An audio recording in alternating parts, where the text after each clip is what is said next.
Fluid है जिसको हम बोलते हैं लिम्फेटिक फ्लूइड या फिर लिम्फ। ये भी एक ऐसा चीज है, फ्लूइड है जो अपने बॉडी में सर्कुलेशन में घूम रहा है। समझ में आया? सो सर्कुलेशन में what you have to learn, basically you have to learn about the fluid which is moving in a circular form, fluid which is moving in a circular form in our body, and that is about the blood and the lymph vessel. तो ये दोनों भी चीज आपको ये lesson में समझने के लिए मिलेगा। Very clear? अच्छा, नाउ अगर मैं सर्कुलेशन के अगर बारे में बात करूंगी तो अभी जैसे फॉर एग्जांपल हम ग्राउंड फ्लोर पर, मैं 6th फ्लोर पे रहती हूँ और मुझे पानी चाहिए 6th फ्लोर तक, तो मुझे किसकी जरूरत पड़ेगी? एक मोटर की जरूरत पड़ेगी। करेक्ट है कि नहीं? तो वैसे ही अपने बॉडी के अंदर ब्लड को सर्कुलेशन में लाने के लिए एक पंप की जरूरत है। यस, मोटर की जरूरत है या फिर पंप की जरूरत है। तो ये मोटर या पंप का काम कौन करेगा? अपना हार्ट करेगा। तो हार्ट क्या है? Heart is a pumping machine. ठीक है, it's a pumping machine and it is pumping this blood throughout the body in a circulatory form and therefore called as circulation. तो ये सर्कुलेशन पार्ट में basically आपको blood के बारे में पूरा डिटेल में पढ़ना है, आपको हार्ट के बारे में डिटेल में पढ़ना है, और आपको ब्लड वेसल्स के बारे में भी डिटेल में पढ़ना है। अब ये ब्लड वेसल्स क्या है? ब्लड वेसल्स का मतलब है जिसके अंदर अपना ये ब्लड घूम रहा है। तो किसके अंदर अपना ब्लड घूम रहा है? तो वो है arteries, veins and capillaries. Very clear? तो ये सारी चीजें आपको डिटेल में पढ़नी है ये लेसन के अंदर। So let us begin with our lesson.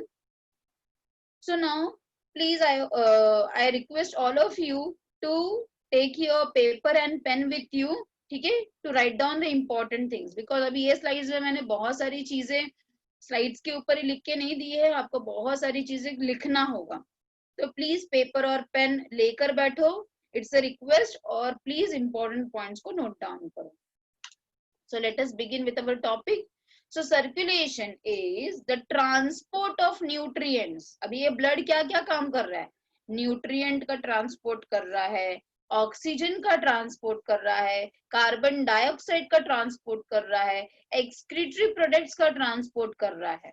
Yes, अपने पूरे टिश्यू और ऑर्गन के अंदर। तो सर्कुलेशन का अगर आपको फंक्शन पूछा है बोर्ड एग्जाम में कि फंक्शन ऑफ सर्कुलेटरी सिस्टम, तो आप ये सारे पॉइंट्स को एक एक करके भी लिख सकते हो। It helps in transport of nutrients, transport of gases, transport of excretory products. Correct है? फिर और क्या है? और इसके अलावा आप क्या बता सकते हो? ये जो इसके अंदर नहीं लिखा है वो भी आपको लिखना है। और क्या क्या ब्लड करता है काम? It provides immunity. हाँ, इम्यूनिटी का मतलब क्या है? अपना प्रतिकार शक्ति बढ़ाता है, means to fight against the diseases. कैसे बढ़ाता है? क्योंकि हमारे ब्लड के अंदर फाइटिंग सोल्जर सेल्स होते हैं, and these soldier cells are nothing but our WBCs। ये हम डिटेल में पढ़ेंगे लेसन के अंदर।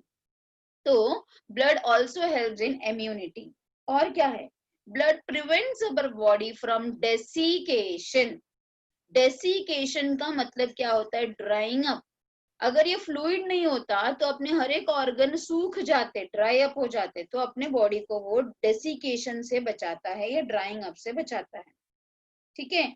अच्छा, अपने ब्लड के अंदर एक और फैक्टर होता है जिसे हम ब्लड क्लॉटिंग बोलते हैं। ये भी टॉपिक आप ये लेसन में पढ़ोगे। तो ब्लड क्लॉटिंग या फिर कोएगुलेशन का मतलब क्या होता है? जैसे फॉर एग्जांपल कभी आप कहीं जा रहे हो, आपका हाथ कट गया, आपको खून आ रहा है, यस यू आर ब्लीडिंग, तो उस वक्त क्या होगा कि थोड़ी देर के बाद आफ्टर 8 मिनट्स और 10 मिनट्स आपका खून बंद हो जाएगा। यस, वो कैसे बंद होता है? Because of this blood clotting factor और coagulation. Again, that also it's a very interesting topic, and you will enjoy learning about our heart, our blood and the blood vessel. ठीक है? Similarly, the blood also helps in diagnosis of disease also. है ना? जैसे अगर आपको कुछ symptom दिख रहा है, सर्दी है, बुखार है, अभी आप देख सकते हो कोरोना के लिए ब्लड टेस्ट के लिए लेके जाया जाता है। So blood also helps in diagnosis of diseases. Very clear? तो ये भी जो जो मैंने एक्स्ट्रा पॉइंट्स दिया है, जो भी आप स्लाइड में नहीं देख पा रहे हो, I hope you are noting down all that points. अच्छा, अगर हम थोड़ा सा इवोल्यूशन पॉइंट ऑफ व्यू बोलेंगे, इवोल्यूशन पॉइंट ऑफ व्यू मतलब अगर हम किंगडम पॉरीफेरा से स्टार्ट करेंगे, तो पॉरीफेरस में आते हैं एग्जांपल आते हैं स्पॉन्जेस। तो स्पॉन्जेस के अंदर सर्कुलेशन कैसे होता है? Are they having any circulatory system? तो द आंसर इज नो। जैसे जैसे इवोल्यूशन होगा वैसे वैसे हमें सर्कुलेटरी सिस्टम एडवांस होते हुआ नजर आएगा। यस, तो स्पॉन्जेस के अंदर और सिलेंट्रेट्स के अंदर, सिलेंट्रेट्स का एग्जांपल क्या है? हाइड्रा। हाँ, पॉरीफेरा का एग्जांपल क्या है? स्पॉन्जेस। तो स्पॉन्जेस और सिलेंट्रेट्स के अंदर they use water for circulation from their surroundings. ठीक है, but when we talk about the complex organism like us, हमारे जैसे कॉम्प्लेक्स ऑर्गेनिज्म के अंदर वी यूज बॉडी फ्लूइड। हाँ, अब ये बॉडी फ्लूइड अगर हम बोलेंगे तो दोनों फ्लूइड्स आते हैं, ब्लड भी आता है और लिम्फ भी आता है। ये दोनों चीजें हमें डिटेल में इस लेसन में पढ़ना है। वेरी क्लियर, सबको समझ में आ गया? तो सिंपल ऑर्गेनिज्म के अंदर वाटर से होता है सर्कुलेशन फ्रॉम देयर सराउंडिंग, और जब हम कॉम्प्लेक्स ऑर्गेनिज्म की बात करेंगे तो बॉडी फ्लूइड हेल्प करता है सर्कुलेशन के लिए। और बॉडी फ्लूइड क्या क्या है? They are the blood and the lymph. Very clear? Now, when we talk about the types of a circulatory system, so 11th standard में you have learned about the cockroach in detail. अब cockroach में जब आपने detail में पढ़ा था तो आपने कॉकरोच में पढ़ा था कि cockroach was having a open type of circulatory system. Open type of circulatory system का मतलब क्या होता है कि they they are having heart, but the जो पूरा बॉडी कैविटी है, the full body cavity is filled with fluid. Very clear? तो ऐसे टाइप के सिस्टम को हम क्या बोलेंगे? Open type of circulatory system. तो here the blood is pumped by the heart, passes through large vessels into a open space or a cavity. This open space or cavity is called as the sinuses. Again, very important question for MCQ or 1 mark in the board exam. What is sinuses? Sinuses is the open space or the cavity where the blood flows. Correct है? अच्छा, open circulatory system का example आपको पता ही है, that is the cockroach और any insects और lower organism you can सी। अगर हम इनके ब्लड के बारे में बात करेंगे तो कॉकरोच का ब्लड या कोई भी इंसेक्ट का जो ब्लड होता है वो कैसा होता है? It is colourless. Yes, colourless क्यों होता है? क्योंकि उनके ब्लड के अंदर हेमोग्लोबिन पिगमेंट नहीं होता है। अभी हमने ऑलरेडी हेमोग्लोबिन के बारे में डिटेल में जाना था रेस्पिरेशन में। So hemoglobin is iron containing compound. क्योंकि आयन कंटेनिंग कंपाउंड नहीं है, इसकी वजह से इनका ब्लड कैसा होता है? कलरलेस होता है। ठीक है, क्योंकि अगेन ओपन स्पेस पूरे बॉडी में फ्लो हो रहा है, कोई वेसल नहीं है, तो यहाँ पे क्या है? यहाँ का इनका ब्लड प्रेशर कैसा होगा? लो होगा। and the blood is in direct contact with the organs. Very clear? तो ओपन के बारे में मैंने आपको क्या क्या बताया कि it is seen in lower animals like arthropods and molluscans. Arthropods and molluscans में देखने को मिलता है। The blood is flowing in an open space which is called as a sinuses. Cyanosis के बारे में अगर आपको एक और नाम लिखना है तो उसको लैक्यूना भी बोल सकते हैं। अगर आपको नोट डाउन करना है तो आप नोट डाउन कर सकते हो। So blood flows in an open space which is called as a sinuses, which has been written on this slide, and there is one more name called as a lacuna. Lacuna. Okay? Here in open type of circulatory system, the blood is in direct contact with the tissues and the organs. When we talk about the color of the blood is colorless. Why the blood is colorless? Because there is no hemoglobin.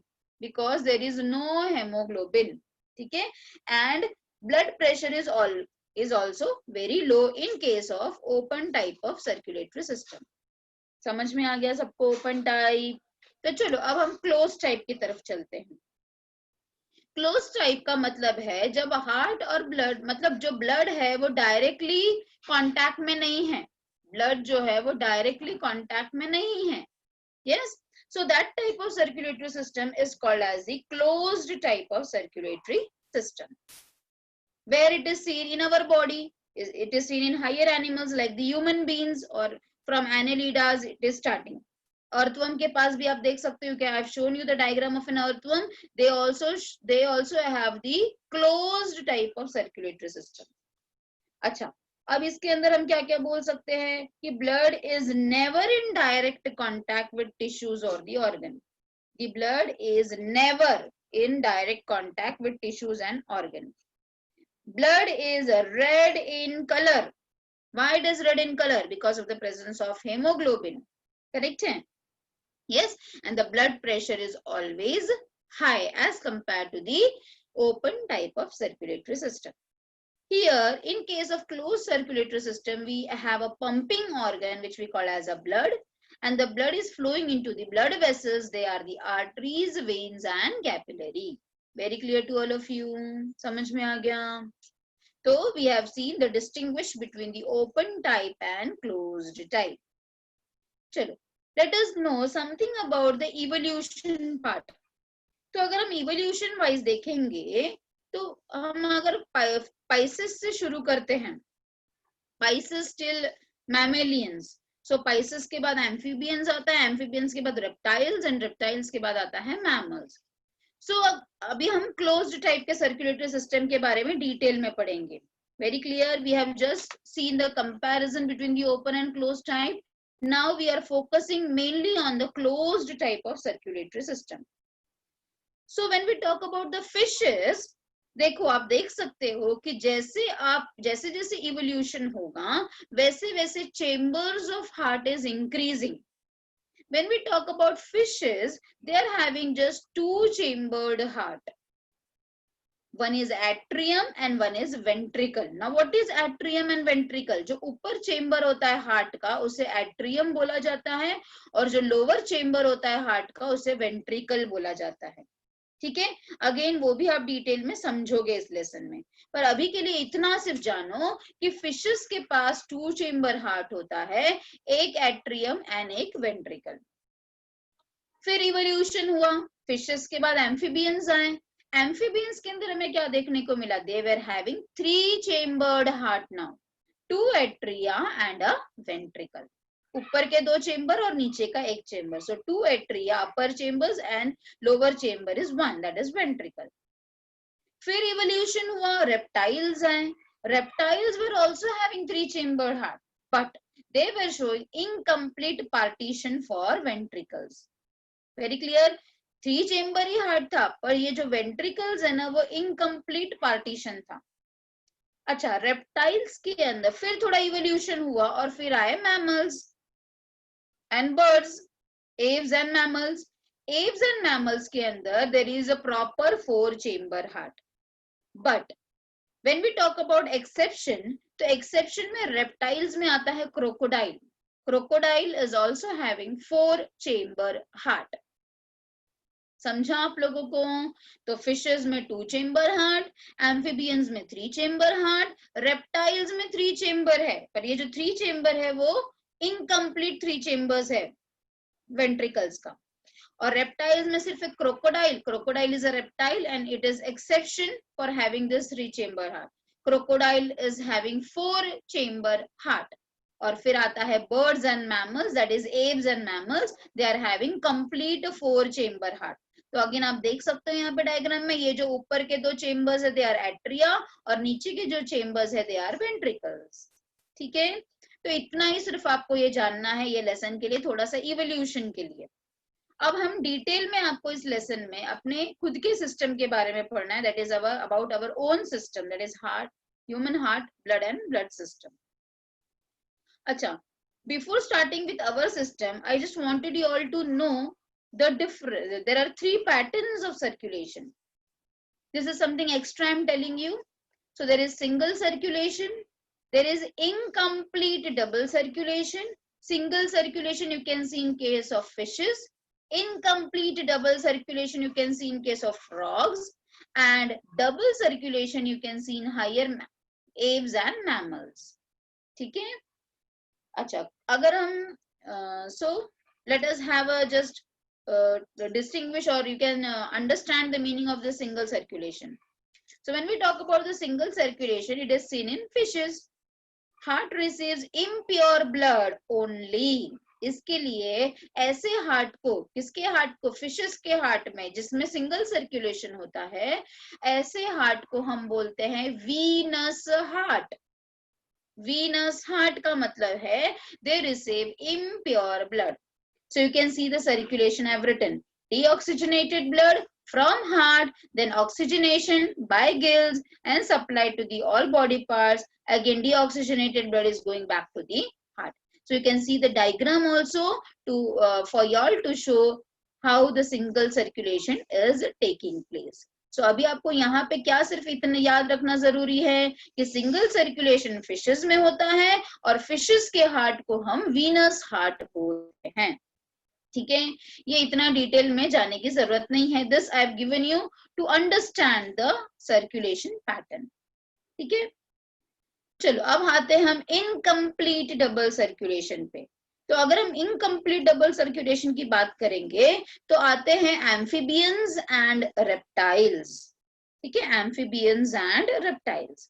अब देखो इनका circulation कैसा हो रहा है. इनका जो left atrium है वो ऑक्सीजनेटेड ब्लड रिसीव कर रहा है. कहाँ से? गिल्स हो या लंग्स हो या स्किन हो. फिर ये जो राइट एट्रियम है gets deoxygenated blood from other body parts, but they get mixed up in the single ventricle. इसके लिए हम इसे बोल रहे हैं इनकम्प्लीट डबल सर्कुलेशन, क्योंकि यहाँ पे मिक्सिंग हो जा रहा है वेंट्रिकल के अंदर. आप देख सकते हो डायग्राम में दो एट्रियम है पर वेंट्रिकल एक ही है, तो यहाँ पे मिक्स हो जा रहा है. सो वेंट्रिकल पे पम्प्स आउट मिक्स्ड ब्लड, इसके लिए इसको बोला जा रहा है इनकम्प्लीट डबल सर्कुलेशन. ठीक है, आपको 12th स्टैंडर्ड के लिए सिर्फ याद इतना ही रखना जरूरी है कि इनकम्प्लीट का एग्जाम्पल एम्फीबियंस एंड रेप्टाइल्स है. This is extra I am telling you बेटा, so that you should know the difference between all these things. That is not there in your government ka textbook. Now let us talk about in detail about this double circulation. So double circulation is taking place in birds and in mammals, no doubt in our body too. So left atrium is receiving deoxygenated blood, it is passing to the left ventricle. फिर आप देख सकते हो कि पूरा red colour का ये जो डायग्राम में दिख रहा है वो पूरा यहाँ पे जाएगा, यहाँ पे मिक्स नहीं हो रहा है. फिर डीऑक्सीजनेटेड ब्लड ये ब्लू कलर का आप देख सकते हो यहाँ आएगा, फिर यहाँ से लंग्स में जा रहा है. ठीक है, तो क्योंकि यहाँ पे दोनों ब्लड मिक्स नहीं हो रहे हैं, दोनों वेंट्रिकल्स सेपरेटेड है, इसके लिए इसको कहा जा रहा है double circulation. Very clear all of you, सबको समझ में आ गया? अच्छा, तो आज आपको ये closed type of circulatory system पढ़ना है. तो साइंटिस्ट का नाम भी लिख लो बेटा. तो साइंटिस्ट का नाम है William Harvey, WILLIAM, William Harvey, HARVEY. William Harvey in 1628 discovered the closed type of a circulatory system. Yes, William Harvey in 1628 discovered the closed type of a circulatory system. तो चलो अब हम अपने सिस्टम के बारे में डिटेल में पढ़ते हैं, जो ये आपके टेक्स्ट बुक का पार्ट है. Please copy down this table all of you. So अपना जो ह्यूमन सर्कुलेटरी सिस्टम है it is divided into 2 parts. Please लिखते भी जाओ. Blood vascular system and lymphatic system. Blood vascular system and lymphatic system. Blood vascular system में आपको क्या क्या पढ़ना है, ये सारे जो चार्ट आप देख रहे हो ना स्क्रीन पे, ये पूरा चार्ट आपको डिटेल में पढ़ना है इस लेसन में. ठीक है, सो ब्लड वैस्कुलर सिस्टम में आता है अपना पंपिंग ऑर्गन जो कि है अपना हार्ट, फ्लूइड जो कि है ब्लड, एंड ये जो ब्लड है वो किसके अंदर सर्कुलेट हो रहा है, it is circulating inside the blood vessels. ठीक है, so you will be learning in detail about the heart, external internal structure of the heart, everything you are going to learn in this lesson. We are going to learn about blood in detail, and we are going to learn about blood vessels, that is arteries, veins and capillaries also. Apart from this blood vascular system, you are also going to learn about this lymphatic system, which is made up of lymph vessels and lymph nodes.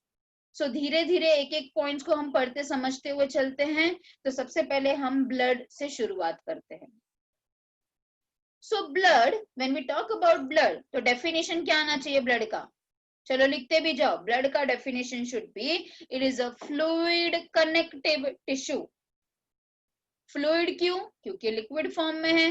Connective क्यों? क्योंकि it is connecting different organs. And tissue क्यों? क्योंकि it is a group of cells. What are the group of cells? They are RBC, WBC and platelets. समझ में आ गया आप सबको? इसलिए मैं क्या डिफाइन कर रही हूँ ब्लड को कि it is a fluid, it is a connective tissue. So fluid connective tissue.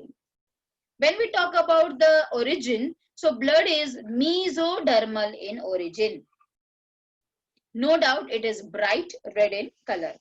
It is slightly alkaline also. कितना pH होता है ब्लड का? 7.4. कभी ब्लड को टेस्ट किया है क्या किसी ने? कैसा लगता है? तीखा, मीठा, खट्टा, कैसा लगता है? Yes. Can you say anyone? कैसा लगता है ब्लड का test? Okay, somebody has told. सोर लगता है बेटा. ओके, सोर नहीं लगता है बेटा, सॉल्टी लगता है, खट्टा नहीं लगता है blood. It is salty to taste. Salty to test.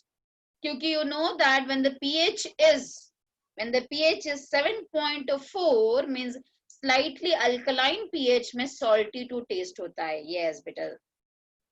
Saurabh, Shlok, Akanksha, yes. हाँ okay. Vedant is telling namkeen. So नमकीन विमकीन लेके तो नहीं बैठे हो ना? चलो ठीक है. So what I was telling, so blood के बारे में मैंने बताया कि it is slightly alkaline, that is pH is 7.4 and salty to taste. It is viscous fluid. Viscous का मतलब क्या होता है? गाढ़ा है. किससे हम कंपैरिजन कर रहे हैं? इट इज विस्कस और हेवियर देन वाटर, है ना? गाढ़ा होता है ना ब्लड, थोड़ा सा पानी से गाढ़ा होता है. अच्छा. It makes about 8 to 10% of the total body weight. Blood is making about 8 to 10% of the total body weight. अगर हम मेल फीमेल की बात करेंगे तो मेल के अंदर ब्लड कितना होता है? 5 to 6 लीटर्स. जबकि फीमेल के अंदर थोड़ा सा कम होता है, that is 4 to 5 litres. Very clear to all of you?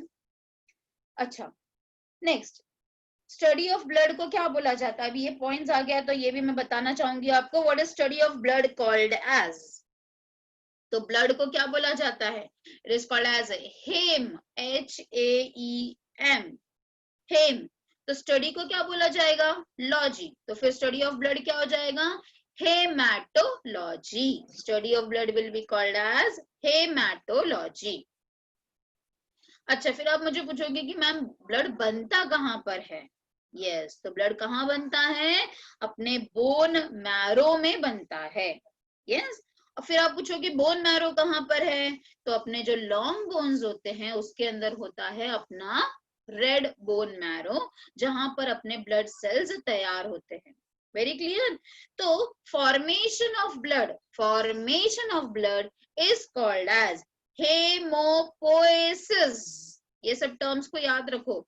हेमोपोएसिस. पोएसिस का मतलब होता है formation. And the red bone marrow will be called as hemopoietic organ. ठीक है? आदित्य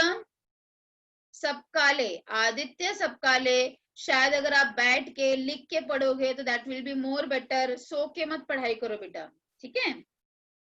आदित्य, चलो. So let us come back to the point. What I've told you, study of blood is called as hematology. Formation of blood is called as hemopoiesis. And hemopoietic organs are red blood cells. Hemopoietic organ का मतलब ऐसा organ जहां पे हेमोपोइसिस हो रहा है. So they are the red bone marrow. ठीक है? चलो वापस कम बैक ओवर हियर. तो अगर हम ब्लड के बारे में बात करेंगे तो ब्लड के अंदर होता है प्लाज्मा एंड मेनी एलिमेंट्स. ठीक है? वो एलिमेंट्स में कौन से हैं? सेल्स है, आरबीसी, डब्ल्यूबीसी एंड प्लेटलेट्स। फिर डब्ल्यूबीसी के भी आपको टाइप्स पढ़ने हैं। आपको पढ़ना है कि डब्ल्यूबीसी में आता है ग्रेन्युलोसाइट्स, अग्रेन्युलोसाइट्स। फिर आपको ग्रेन्युलोसाइट्स के भी टाइप्स पढ़ने हैं। उसमें आता है neutrophil, eosinophil, basophil.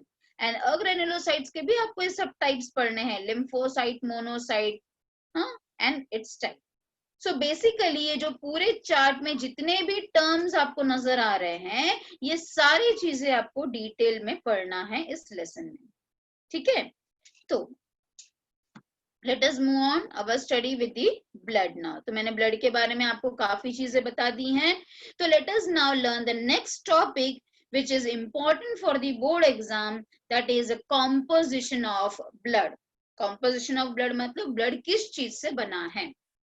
So blood जो है वो दो चीजों से बना है, plasma which is how much 55% and elements which is 45%. Elements को आप सेल भी बोल सकते हो, ठीक है? फॉर्म्ड एलिमेंट्स को आप सेल भी बोल सकते हो, ब्लड कॉर्पसल्स और ब्लड सेल्स भी बोल सकते हो, ठीक है? तो मैंने आपको एक और टर्म यहाँ पे बताया है कि ये फॉर्म्ड एलिमेंट्स को आप ब्लड सेल्स भी बोल सकते हो या ब्लड कॉर्पसल्स भी बोल सकते हो। और प्लाज्मा कितना है? 55%, मतलब ज्यादा प्लाज्मा है और कम क्या है? Blood cells, that is 45%। अच्छा, प्लाज्मा कैसा है? Straw coloured fluid.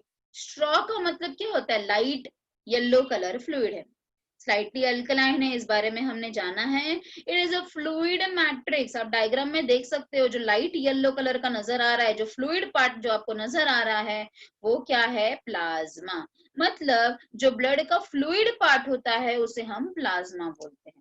Very clear? और उसके अंदर ये जो आपको गोल गोल स्ट्रक्चर्स नजर आ रहे हैं, राउंड राउंड स्ट्रक्चर्स नजर आ रहे हैं, they are all different types of blood cells. They are RBC, WBC and platelets.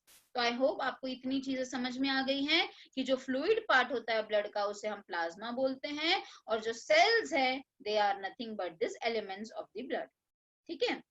चलो, let us talk about the plasma in detail first. So when we talk about the plasma, तो plasma के अंदर 90 to 92% सिर्फ water ही है, समझा? Flow table बनाते चलो। क्या बताया मैंने फ्लो टेबल में? आप हेडिंग में लिखोगे ब्लड, उसको डिवाइड करोगे दो पार्ट में, एक साइड लिखोगे प्लाज्मा, दूसरे साइड लिखोगे ब्लड सेल। फिर प्लाज्मा को आप वापस दो पार्ट में डिवाइड करो और एक साइड क्या लिखोगे? वाटर। कितना है वाटर? 90 to 92%। और उसके अंदर घुले हुए ये सोल्यूट्स। तो क्या करोगे आप? प्लाज्मा लिखा आपने सब लोग ने बच्चा, प्लाज्मा को दो पार्ट में डिवाइड करो। यस, दो पार्ट में डिवाइड करके क्या लिखोगे? एक साइड 90% वाटर और दूसरे साइड लिखोगे 10% सोल्यूट। सोल्यूट का मतलब जो उसके अंदर घुला है, पानी के अंदर जो घुला है, that is called as solute, ठीक है? तो चलो हम ये सोल्यूट के बारे में बात करते हैं। पानी के बारे में तो हमें समझ ही गया कि 90% वाटर है। तो अब ये जो नीचे आपको सब चीजें दिखाई दे रही है, ये सब आते हैं ये 10% सोल्यूट के अंदर।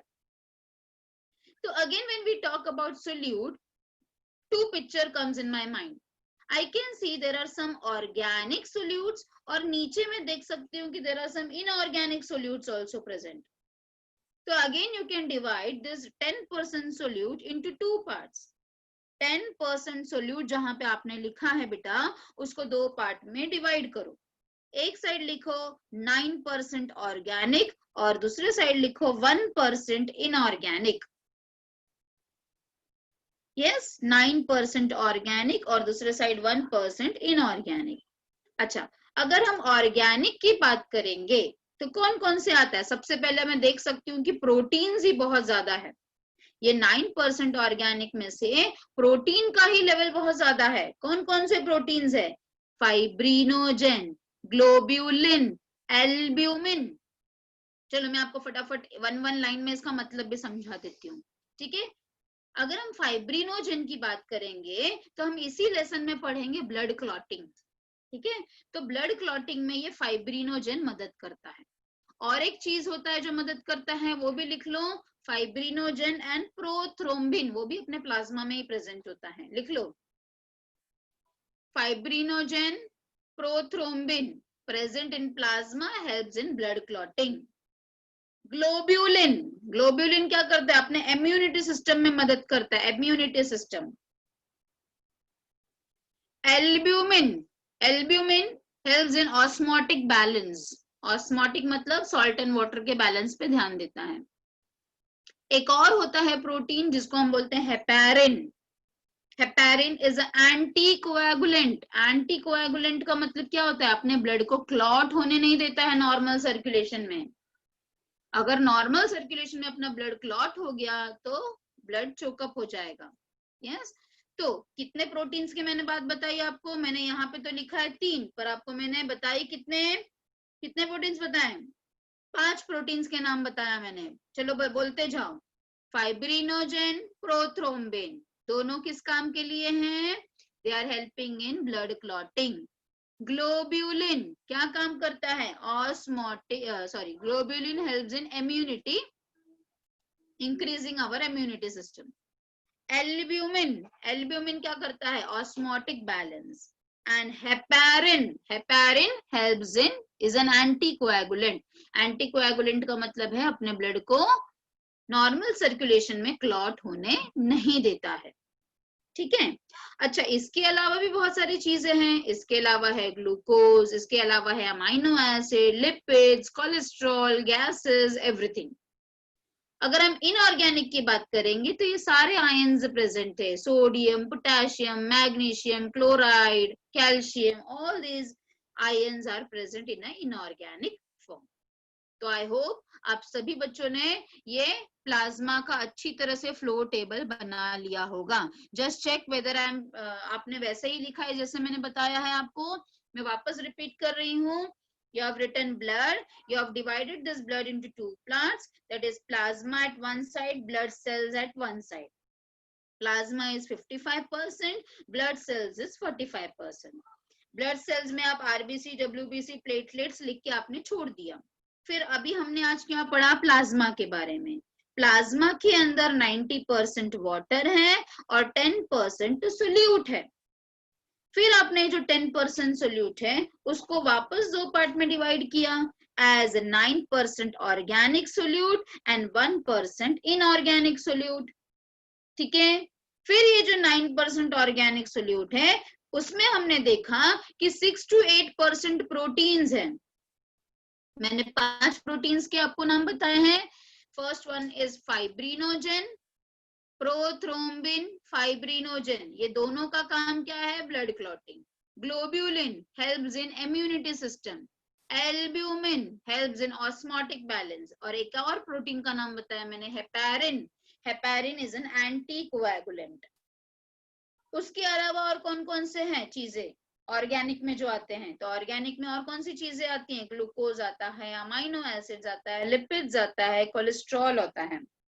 उसके अलावा गैसेस आते हैं ये सब, और इनऑर्गेनिक सब्सटेंस भी आते हैं जैसे sodium, potassium, magnesium, calcium etcetera. Very clear. इसके अलावा आप एक और चीज भी लिख सकते हो, excretory waste products also, urea, uric acid also, these are also present inside this plasma only. ठीक है. तो let us talk about the function of plasma now. So it is a solvent. It helps in the transport of vitamins, hormones, enzyme, nutrients, etc. Because fibrinogen and prothrombin are present, so it helps in blood clotting.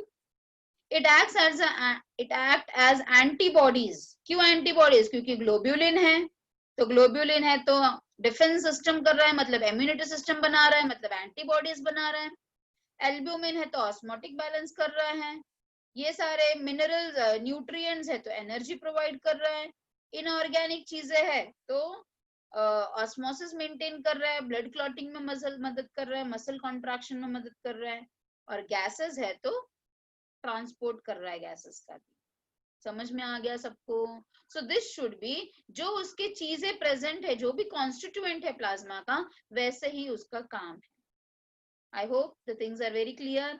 Water का काम ये सारे transport है. Fibrinogen, prothrombin का clotting में मदद करता है. ग्लोब्यूलिन इम्यूनिटी मतलब डिफेंस सिस्टम, मतलब कि एंटीबॉडीज बनाता है. एल्ब्यूमिन ऑस्मोटिक बैलेंस को मेंटेन करता है, ब्लड प्रेशर को. ये सारे जो न्यूट्रिएंट्स आपको नजर आ रहे हैं वो एनर्जी प्रोडक्शन एंड ग्रोथ में मदद करता है। देन इनऑर्गेनिक जो भी सब्सटेंस प्रेजेंट है वो अगेन ऑस्मोसिस में मदद कर रहा है। कैल्शियम हम देखेंगे इसी लेसन में कि कैसे ब्लड क्लॉटिंग में मदद करता है। It also helpful in muscle contraction, yes, that you have learned in 11th standard. And gases में transport of these gases. Now one more important thing which you can see at the side of this slide. चलो आप देख सकते हो मैंने 2 test tube आपको दिखाया है। हाँ, ये पूरा ब्लड है। अब मैंने ब्लड को क्या किया, सेंट्रीफ्यूज करके, सेंट्रिफिकेशन का मतलब मालूम है ना आपको, सेंट्रिफिकेशन करके मैंने जब हाई स्पीड पे उसको राउंड राउंड घुमाते हैं उसको सेंट्रिफिकेशन बोलते हैं। तो सारा जो मेरा आरबीसी है वो नीचे आ गया टेस्ट ट्यूब में। आप देख सकते हो कि सारा आरबीसी नीचे आ गया है, बस ऊपर क्या रह गया है, थोड़ा सा डब्ल्यूबीसी एंड प्लेटलेट्स, और ऊपर एक फ्लूइड पार्ट रह गया है जिसको हम प्लाज्मा बोल रहे हैं। ठीक है, तो अब सीरम किसको बोला जाता है, ये टर्म भी आपको बार बार आएगा ये लेसन में। सीरम का मतलब होता है plasma without clotting factor is called as serum. ये बात दिमाग में अच्छी तरह से फिट करके रख लो, plasma without clotting factor, without clotting factor. तो कौन सा क्लॉटिंग फैक्टर है, फाइब्रिनोजन एंड प्रोथ्रोम्बिन। अगर हमने प्लाज्मा में से फाइब्रिनोजन प्रोथ्रोम्बिन को निकाल दिया तो उसको हम क्या बोलेंगे, serum. Very clear, yes, that is called as the serum. समझ में आया? You can see again the diagram, just see the serum का diagram. You can see this test tube, clotted blood है, this is the clotted blood, and ऊपर का जो fluid part दिख रहा है जो लाइट येलो कलर का है, that is nothing but this serum. समझ में आया सबको? तो चलो अभी हम ब्लड सेल्स की अगर बात करेंगे तो आरबीसी है, WBC and platelets. as you have to stop my lecture in this few minutes, so I will not start with the RBC today क्योंकि सर ने बोला है कि कुछ बच्चों को बाहर जाना है, तो let us have a recap only whatever we have learned today. ठीक है, because we are having just 5 minutes, so let us just have a recap कि मैंने आज आपको क्या क्या पढ़ाया। तो मैंने आपको सर्कुलेटरी सिस्टम बताया, यस, सिंपल ऑर्गेनिज्म में डिफ्यूजन से होता है फ्रॉम एनवायरनमेंट एंड वाटर, और कॉम्प्लेक्स ऑर्गेनिज्म के अंदर बॉडी फ्लूइड्स होते हैं जो कि होता है ब्लड एंड लिम्फ। ठीक है, फिर we have talked about the difference between the open and closed type. ठीक है, ओपन के अंदर ब्लड, सारे ऑर्गन्स जो है वो ब्लड के अंदर डूबे हुए हैं, and the open space is called as the cyanosis.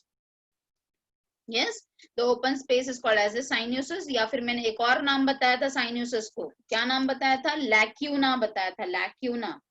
ठीक है, और एग्जांपल्स क्या है, ऑर्थोपोडन्स एंड मोलस्कन्स। और क्या एक्स्ट्रा पॉइंट्स बताया मैंने बेटा, कि यहाँ पे जो ब्लड होता है वो कलरलेस होता है and blood is low in pressure. ठीक है, फिर जब हम क्लोज टाइप की बात करेंगे तो क्लोज टाइप, क्योंकि यहाँ पे ब्लड वेसल्स आ गया पिक्चर में, तो प्रेशर ज्यादा हो जाएगा।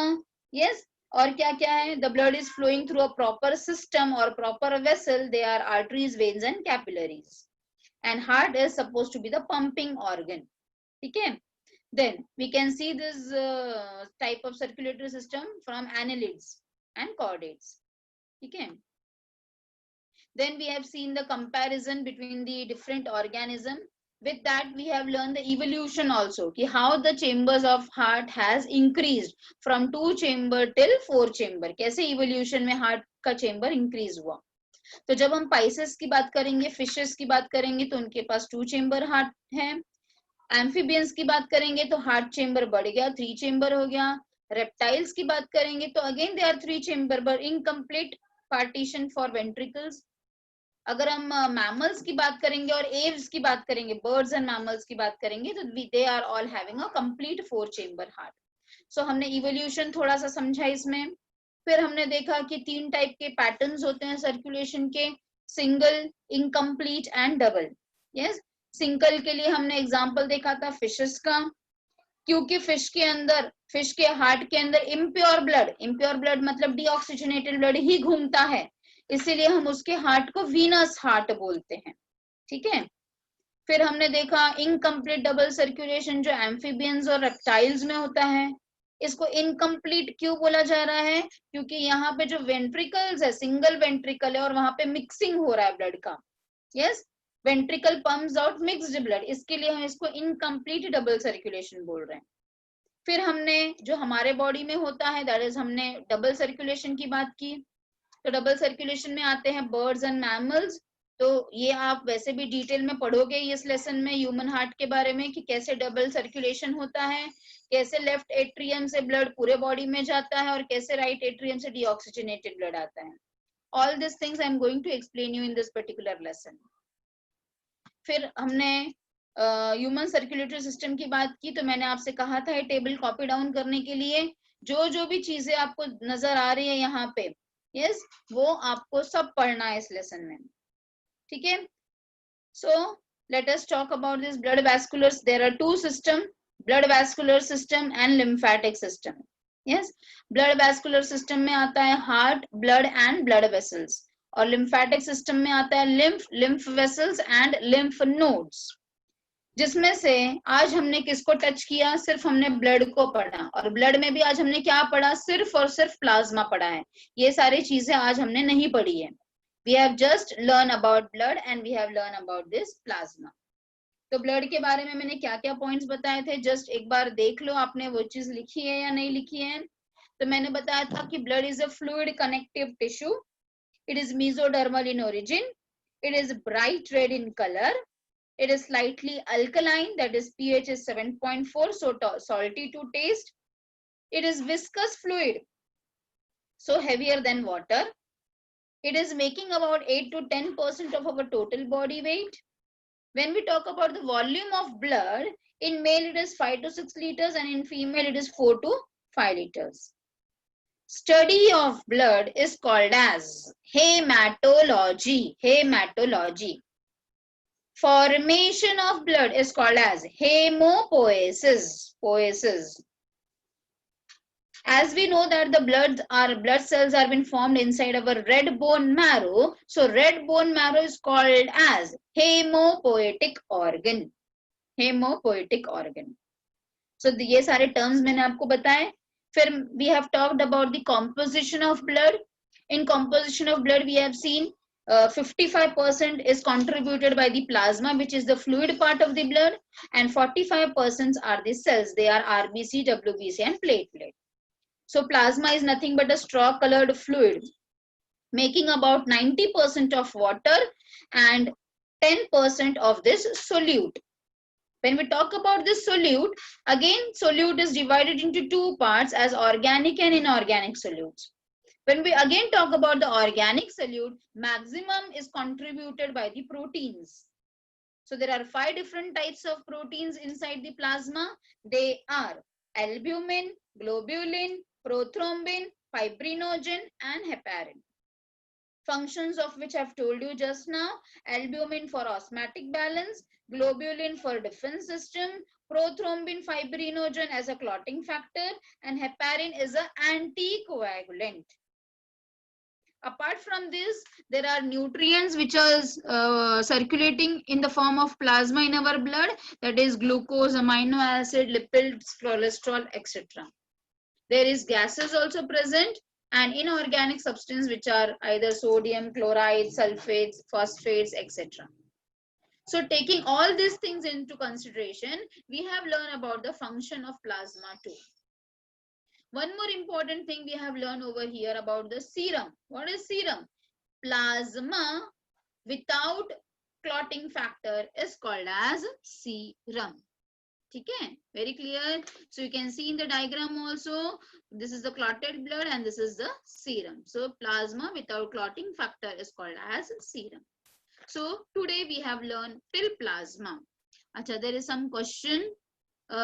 Miss, सबका ब्लड एग्जैक्टली सेम कलर होता है? यस बेटा, ऑब्वियसली ना. Haemoglobin decides the blood colour. Hemoglobin decides the blood color. So less of hemoglobin, less lighter in color. More of hemoglobin, more dark in color. समझ में आ गया?